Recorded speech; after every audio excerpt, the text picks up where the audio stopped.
Sir, তুমি কি আমাদের প্রিয় নবী হযরত মুহাম্মদ সাল্লাল্লাহু আলাইহি সাল্লামের হাদিসগুলো সম্পর্কে জানো? না আপু, আমি তো হাদিসগুলো সম্পর্কে জানি না। স্যার, তোমার কিন্তু হাদিসগুলো সম্পর্কে জানা উচিত।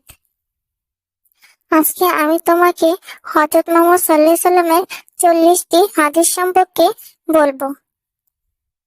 1 নম্বর হাদিস হলো, রাসূল সাল্লাল্লাহু আলাইহি সাল্লাম বলেছেন, যে ব্যক্তি আমার 40টি হাদিস আমার উম্মতের কাছে পৌঁছাবে তার জন্য আমি কিয়ামতের দিন বিশেষভাবে সুপারিশ করব। 2 নম্বর হাদিস হলো, মানুষের মধ্যে যারা মিথ্যাকে বেশি স্মরণ করে এবং উহার জন্য প্রস্তুতি নেয় তারাই সবচেয়ে বুদ্ধিমান। 3 নম্বর হাদিস হলো, প্রত্যেক জিনিসেরই জাকাত আছে, আর দেহের জাকাত হচ্ছে রোজা। 4 নম্বর হাদিস হলো, যে তার সময় আল্লাহর জন্য ব্যয় করে না তার জন্য জীবন অপেক্ষা মৃত্যুর শ্রেয়। 5 নম্বর হলো, যারা সব সময় ক্ষমা প্রার্থনা করে তাদের সাথে উঠা বসা করুন, কেননা তাদের হৃদয় সবচেয়ে কোমল হয়। নাম্বার 6, তুমি যত সিজদা দিবে আল্লাহ তত গুনাহ মাফ করে দিবে।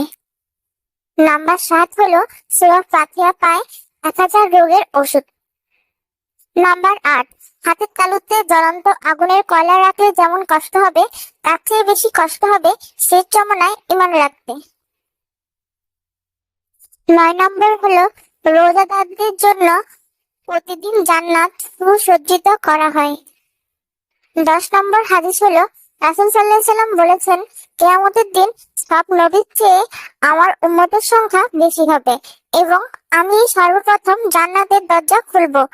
সহিহ মুসলিম 196। 11 নম্বর হাদিস হলো, যে ব্যক্তি রোজা রাখার অবস্থায় মারা যাবে আল্লাহ তাকে কিয়ামত পর্যন্ত সকল রোজার সওয়াব দান করবে।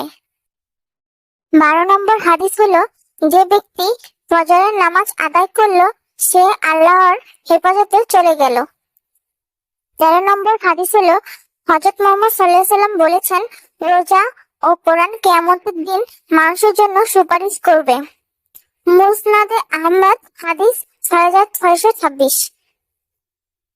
14 নম্বর হাদিস হলো, নবীজি বলেছেন, রোজাদারদের জন্য সবচেয়ে বড় খুশি সংবাদ হলো হাশরের মাঠে আল্লাহ সবার আগে রোজাদারদের সাথে সাক্ষাৎ করবেন। 15 নম্বর হাদিস হলো, যখন রমজান আসে তখন জান্নাতের দরজা খুলে দেওয়া হয়। 16 নম্বর হাদিস হলো, হযরত মুহাম্মদ সাল্লাল্লাহু আলাইহি সাল্লাম বলেন, যখন কোনো বান্দা আল্লাহর দিকে দুটি হাত উঠায় তখন তিনি তা ব্যর্থ বা শূন্যভাবে ফিরিয়ে দেন না। 17 নম্বর হাদিস হলো, হযরত মুহাম্মদ সাল্লাল্লাহু আলাইহি সাল্লাম বলেছেন, একটি খেজুরের অর্ধেক হলেও দান করে জাহান্নামের শাস্তি হতে নিজেকে হেফাজত করো। বুখারী 6023। 18 নম্বর হাদিস হলো, যদি ভালো হতে চাও তবে সর্বপ্রথম মিথ্যা বলা ছেড়ে দাও।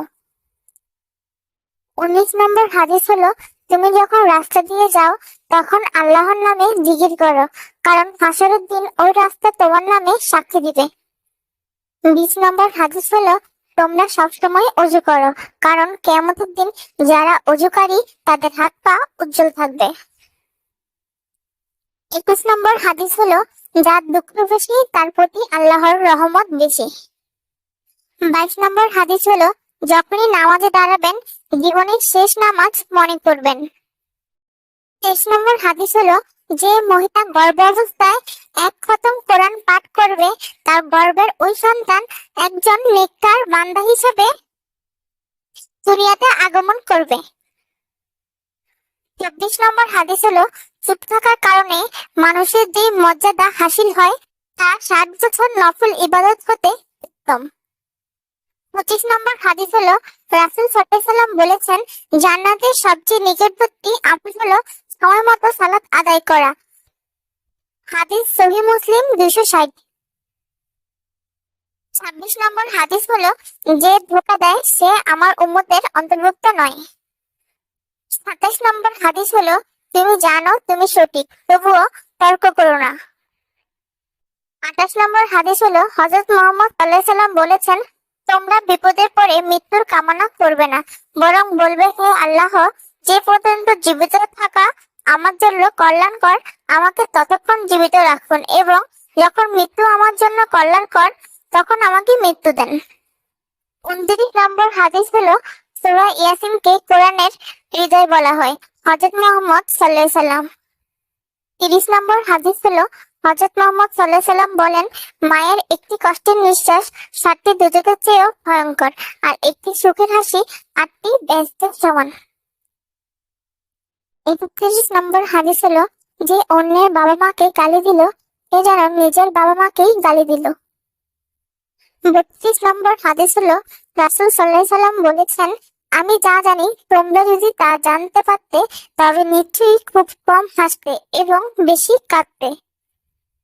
33 নম্বর হাদিস হলো, মানুষ যদি মৃত ব্যক্তির আত্মনাদ দেখত এবং শুনতে পেত, তাহলে মানুষ মৃত ব্যক্তির জন্য কান্না না করে নিজের জন্য কান্না করত। 34 নম্বর হাদিস হলো, হযরত মুহাম্মদ সাল্লাল্লাহু আলাইহি সাল্লাম বলেছেন, সূরা ফাতিহা তোমরা ধীরে ধীরে পাঠ করো, কারণ মহান আল্লাহ নিজে তার জবাব দেন। মুসলিম সহিহ 910। 35 নম্বর হাদিস হলো, রাসূল সাল্লাল্লাহু আলাইহি সাল্লাম বলেছেন, কিয়ামতের দিন যে জিনিসটি মুমিনের পাল্লা ভারী হবে, সেটি হচ্ছে সুন্দর চরিত্র। হাদিস আবু দাউদ 4101। 36 নম্বর হাদিস হলো, কবরের ভিতরের প্রথম চাপ পৃথিবীর সকল কষ্টকে হার মানিয়ে দিবে। 37 নম্বর হাদিস হলো, হযরত মুহাম্মদ সাল্লাল্লাহু আলাইহি সাল্লাম বলেছেন, যে ব্যক্তির অন্তরে এক সরিষার দানা পরিমাণ অহংকার থাকবে, সে জান্নাতে প্রবেশ করতে পারবে না। সহিহ মুসলিম হাদিস 91। 38 নম্বর হাদিস হলো, কিয়ামতের দিন ওই ব্যক্তির জন্য সুপারিশ করা হবে যে প্রচুর শীত অপেক্ষা করে ফজরের নামাজ আদায় করলো। 39 নম্বর হাদিস হলো, নিশ্চয়ই মহান আল্লাহ নর্ম, তিনি নর্মতা পছন্দ করেন। তিনি নর্ম স্বভাবের লোককে যা দান করেন তা কঠিন স্বভাবের লোককে দান করেন না।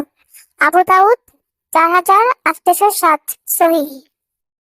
40 নম্বর হাদিস হলো, কবর মানুষকে দিনে 40 বার করে স্মরণ করে। এগুলো হলো রাসূল সাল্লাল্লাহু আলাইহি সাল্লামের ছোট 40টি হাদিস। আপু, এখন আমি হযরত মুহাম্মদ সাল্লাল্লাহু আলাইহি সাল্লামের ছোট 40টি হাদিস সম্পর্কে জানলাম, এবং আমার বন্ধুদেরকেও জানিয়ে দিব। ঠিক আছে স্যার, তুমি সবাইকে জানিয়ে দিও।